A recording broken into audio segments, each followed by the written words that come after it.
prisonnière s'enfuit avec son enfant et... Soudain, elle heurte un homme. Elle continue de courir. Elle s'approche d'une voiture et dit « Monsieur, s'il vous plaît, prenez mon fils. » L'homme répond « Madame, la police ne...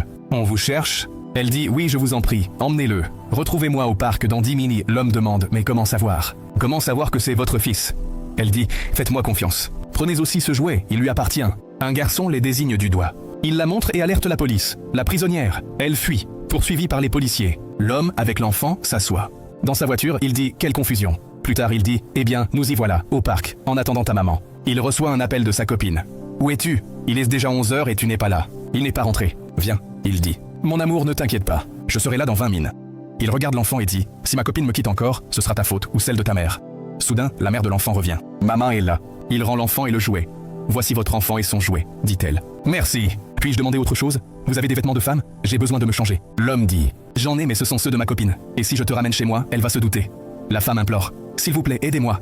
Je promets d'être discrète. » L'homme dit « Ok, viens. » Il la ramène chez lui et dit « Regarde, c'est ma copine. Je vais lui couvrir les yeux. » Entre sans bruit. Il va vers sa copine, lui couvre les yeux et dit « Devine qui ?» Elle répond « Je sais exactement qui tu es. » Il lui fait un signe. Femme entrée avec l'enfant. La petite amie enlève ses mains de ses yeux et demande « Où est la surprise ?» Il dit « J'ai tout mis dedans. » La petite amie tente d'entrer dans la chambre mais il bloque l'entrée. Elle voit des vêtements différents et demande « C'est à qui? Tu me mens ?»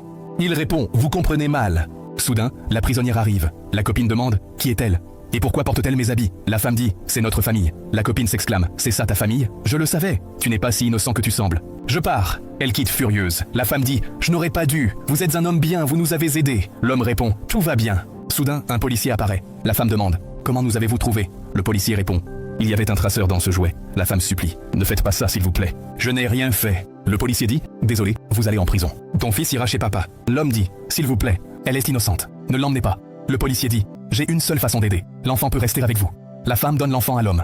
Le policier commence à partir avec elle. L'homme tient l'enfant et pense « Maintenant, nous sommes seuls. » Alors que le policier part avec la femme, il s'arrête et dit « Je ne peux pas. Aucun enfant ne devrait être sans sa mère. » La femme demande « Comment allez-vous nous aider ?» Le policier dit « Impossible, mais ne vous inquiétez pas. Retourne voir ton fils. » Il part. La femme revient en courant et dit « Hé, écoute. » L'homme dit « Tu es revenu ?» Elle dit « La vie nous a offert une chance de partager le bonheur. Je veux que mon fils et moi restions avec vous. » Pourquoi pas? L'empathie et la solidarité transforment des vies, même en adversité. Difficile et mal entendu, aider son prochain. Cela peut ouvrir